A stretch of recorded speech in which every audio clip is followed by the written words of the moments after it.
Welcome to the College of Kinesiologists of Ontario's webinar on the Entry to Practice examination. The Entry to Practice exam is administered online and is remotely proctored by an invigilator. The exam is offered twice per year, in the spring and in the fall. Completion of the exam is a non-exemptable registration requirement.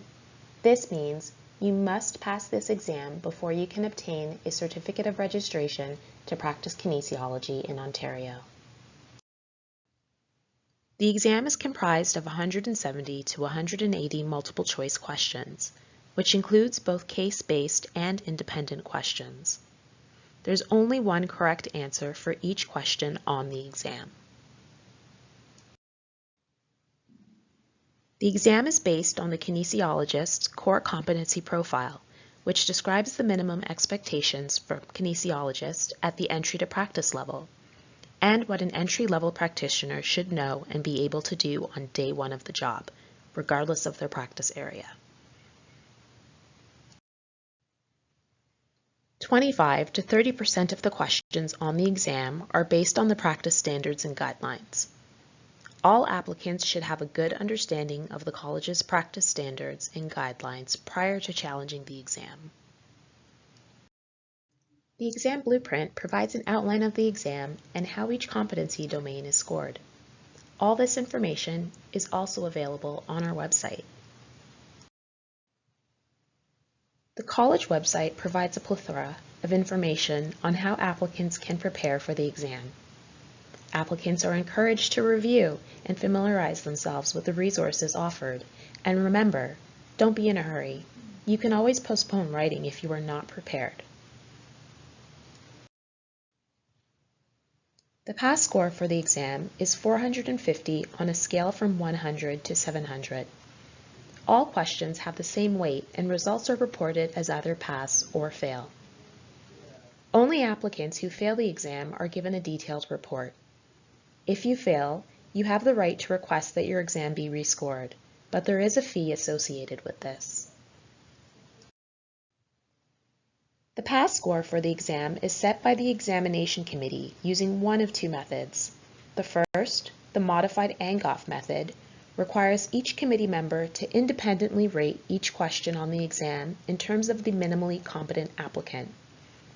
The ratings from all committee members are then collated and tabulated to achieve the average rating per question. These ratings are then averaged to obtain the pass score for the total exam. The equating method compares applicants' performance on particular questions in one exam administration to the performance of those in previous administrations. The purpose of this is to gauge the relative difficulty of the current exam and the relative strength of the applicants. It is recommended that you use a personal computer. If you are using a work or school computer, please check with your IT team to confirm that you can download and install programs. Also, make sure your computer has a webcam and properly functioning microphone. The proctor must be able to see and hear you while you are writing the exam. Ensure you have a reliable internet connection. We strongly recommend you use a hardwired cable connection if possible.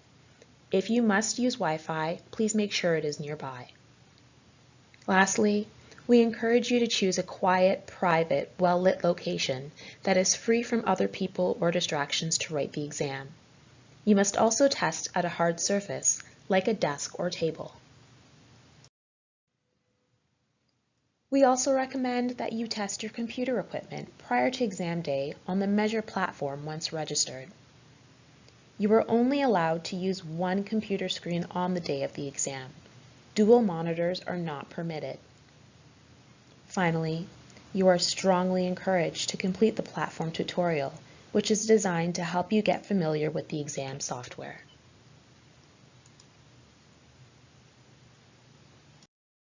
On the day of the exam, you should be at your desk and ready to start at least 15 minutes before the exam. If you arrive more than 15 minutes after the start, you will not be permitted to write. No refund will also be issued in these instances. You will be required to show an original piece of unexpired, government-issued photo identification such as a driver's license or passport, on the date of the exam. Health cards are not accepted, and please be aware that candidates will not be able to proceed with the exam if they cannot be properly authenticated. We encourage that you wear comfortable clothing, as you will be writing the exam for 3.5 hours.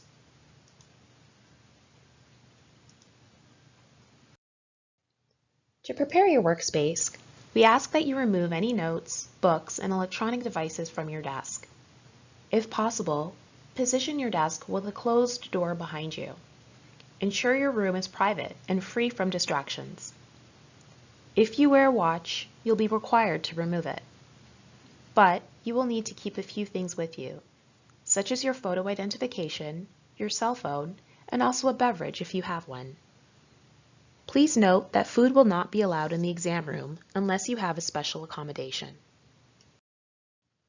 On exam day, to successfully launch your exam, you must log into your candidate portal and click the Launch Exam button at your exam time.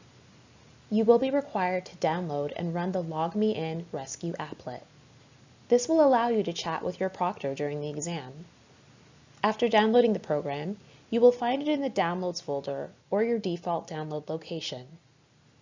Once installed, you should be redirected to the proctor platform and will be connected to the exam proctor within 15 minutes of logging in.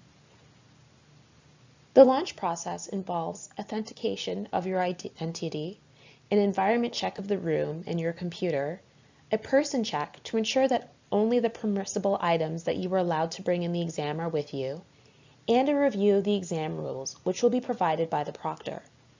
Please note that this process does not count toward your exam time. You're encouraged to read all instructions. If you do not understand what you have been told, ask the exam proctor before the exam officially begins. Also, be mindful of your time. You have 3.5 hours to complete the exam. Reminders will be provided at the 1 hour, 30-minute, and 15-minute mark of the exam. If you do not know the answer to a question, you can skip it and return to it at a later time. If you still do not know the answer, make a guess. No points are deducted for wrong answers. We encourage you to pay attention to key words in the questions. Notify your proctor of any unforeseen circumstances and irregularities that arise during the exam. The exam is split into 2 parts. The first part of the exam is 1 hour and 45 minutes, followed by a 15-minute break. Candidates can choose to take a break after completing 100 questions or at the 1 hour and 45-minute mark. The total break time is 15 minutes. However, in order for the proctor to resecure the exam room, candidates are required to return to the exam room after 10 minutes. The break is optional, and you may skip it and continue writing the exam. Please note that you will not be permitted to answer any questions in Part 1 after the break. The break will not be deducted from the allotted time of the exam. Both the college and the exam administrator take exam security very seriously. Breaches of the exam are reported in 3 main categories. The first, authentication, which is the inability of applicants to provide valid proof of their ID.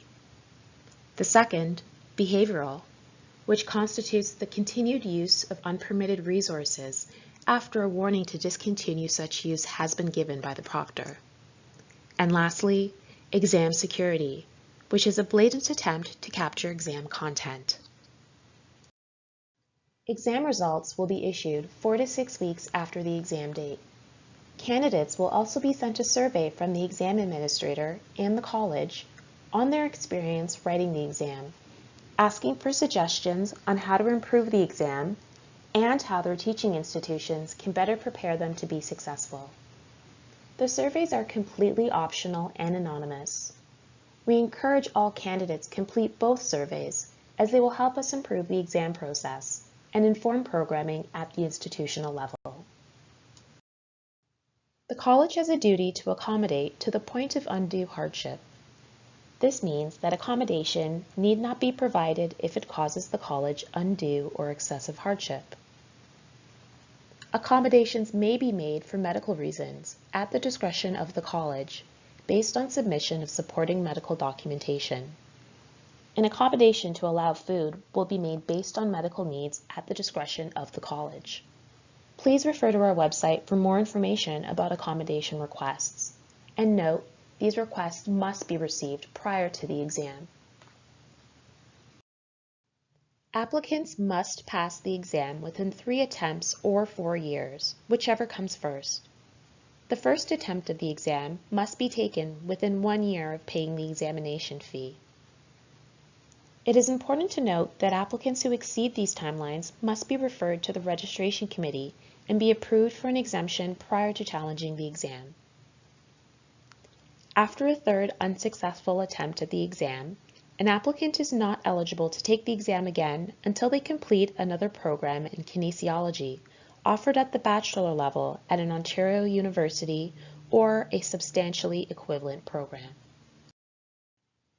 Applicants can defer writing the exam up to 15 days before the exam for any reason if they are not ready and wish to write the exam at a later date.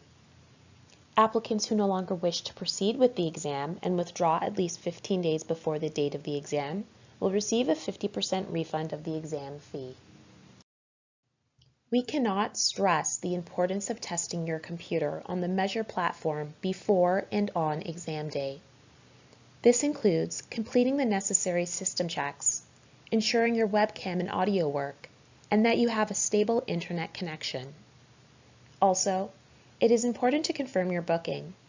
If you are writing the exam from outside of Ontario, remember to confirm the start date of the exam in your current time zone. If you experience any technical issues like the ones above, or miss your appointment, you can rebook to complete the exam for an additional fee of $160. The original exam fee will not be refunded.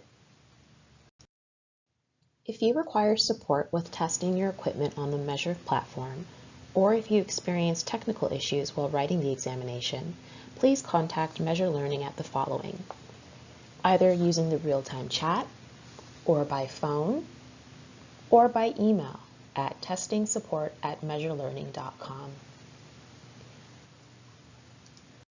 Thank you for your attention. Please visit our website at www.coko.ca for a listing of frequently asked questions on the exam. You may also contact us at examination@coko.ca.